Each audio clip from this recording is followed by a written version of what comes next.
Artigo 5 da Constituição Federal. Inciso 6.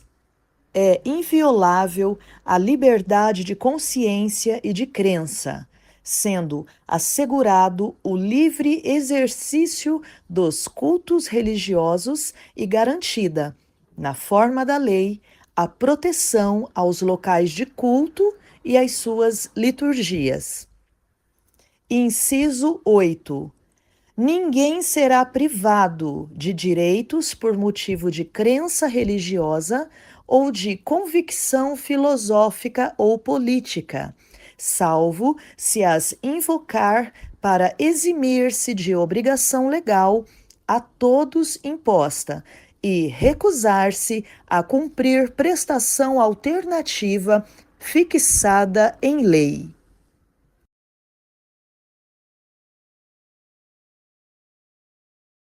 Amém, pessoal. Vamos. Quero saudar aí o pessoal que está antenado aí na Rádio Resgate, né? Você também que está no canal Cristo é Resposta, no nosso Maná Diário, tá? Porque a gente tem colocado essas mensagens no Maná Diário também, né? Tá até acrescentando conteúdo, né? É uma benção. E lá no canal Cristo é Resposta vai poder ver sempre, porque vai ficar hospedado lá e qualquer momento. Então, a qualquer momento que você esteja ouvindo essa mensagem, né, para Deus não há tempo, essa mensagem vai ser viva e ela vai abençoar a sua vida, porque ela verdadeiramente ela é de Deus e não do homem, tá bom? E o que nós vamos falar hoje é algo que é essencial, vital para o ser humano que anda com Deus. E até às vezes parece que ficou uma mensagem muito, vamos dizer assim, eu costumo dizer essa palavra, saturada, sabe? Algo que é saturado, que às vezes a pessoa ouve muito, ouve vários pontos de vista teológico, várias formas de mensagem através de vários ministros. Hoje com a internet, né, tem tanto acesso à mensagem de Deus, a homens, mulheres de Deus ali o tempo todo, a mensagem pregada. Hoje em dia o cristão, ele pode chegar lá e escrever no YouTube lá, pastor tal, mensagem sobre isso. Né? Coloca lá, Joseph Prince sobre o dízimo. Aí ele vai, eu vou ouvir o Joseph Prince sobre dízimo, né? Então, interessante, né? Pensar nisso. Então, acaba que tudo tem um lado bom, né? Quando a gente tem os bons olhos e a gente tira do nosso coração um bom tesouro. Mas se você parar para ver e refletir, até a palavra de Deus, ela se torna algo que mata a pessoa se ela não interpretar de maneira correta. Então a palavra de Deus pode trazer vida ou pode trazer morte. Quando Jesus estava de frente com os fariseus, né, vamos dizer ali, eles negaram, não aceitaram Jesus de maneira alguma. Tanto que a Bíblia diz, veio para os seus, mas os seus não receberam. Então o próprio Senhor da vida, né, estava ali diante deles, mas eles não receberam. Então a palavra condenou eles, mas não porque era a intenção de Deus condenar. Condenou porque a forma que eles receberam ou, no caso, não receberam, né? Então, é como o nosso pastor sempre ensina. Você pode beber uma água e não sentir o sabor dela, nenhum tipo de alteração, mas essa água pode conter chumbo. Se tiver chumbo nessa água, vai paralisar os rins, né? E entre outros fatores.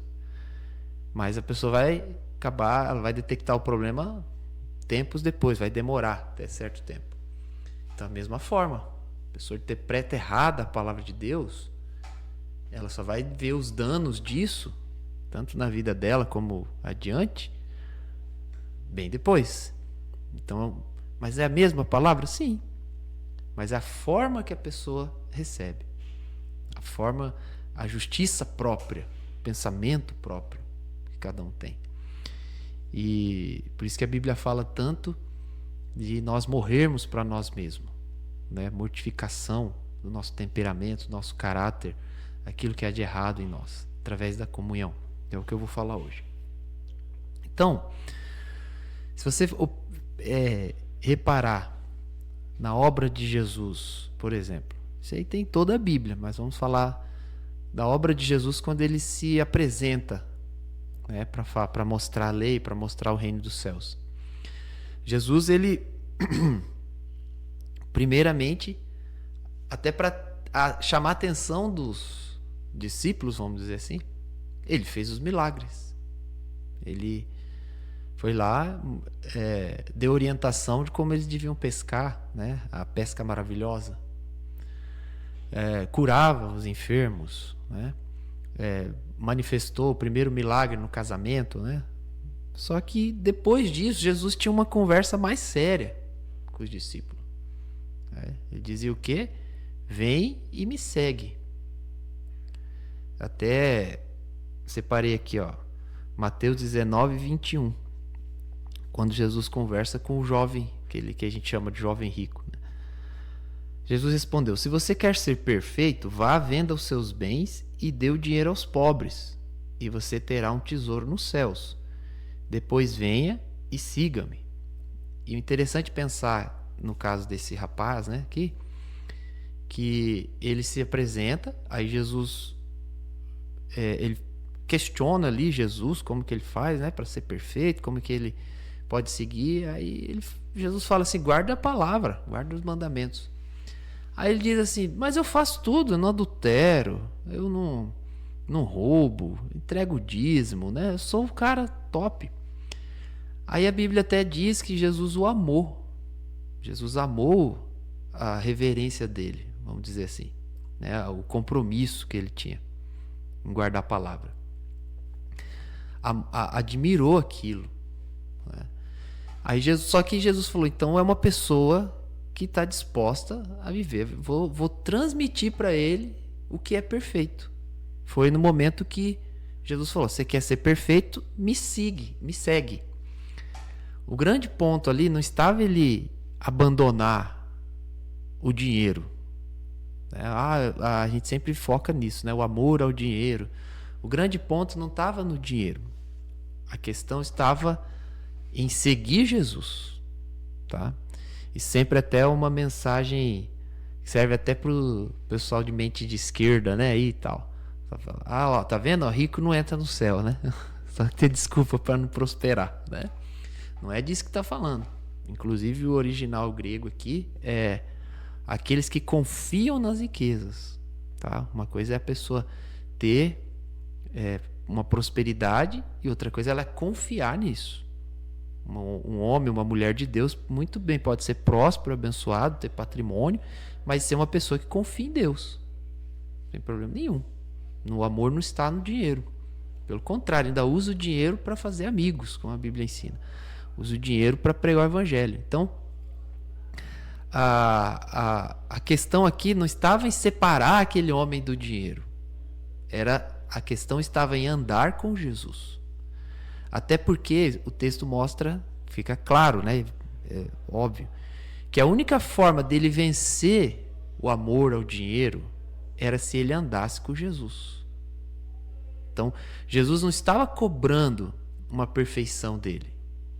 Jesus não estava falando assim.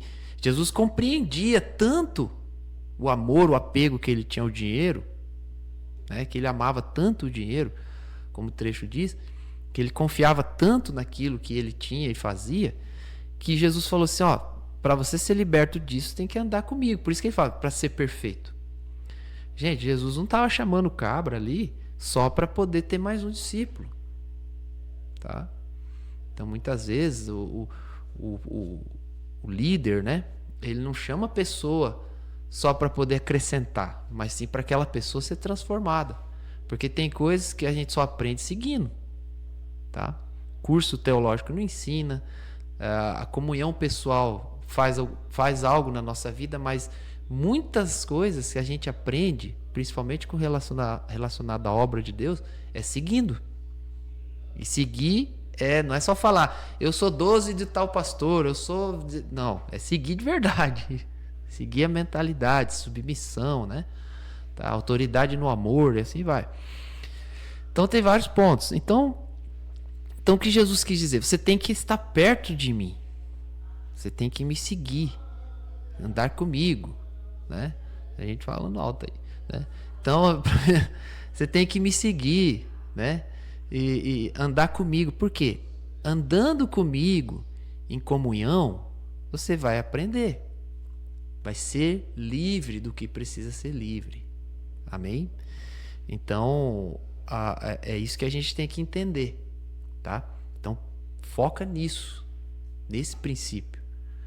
Então, Jesus, ele fez os milagres para chamar a atenção dos discípulos, só que depois ele mostrou o caminho de seguir Jesus, seguir ao Senhor, estar com ele.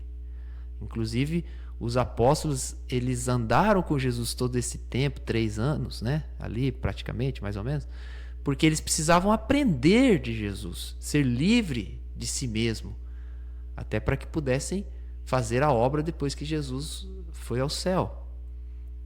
Inclusive, você vê Jesus trabalhando na vida dos apóstolos em cada ensino, em cada situação, cada repreensão, né? Porque eles estavam andando do lado de Jesus.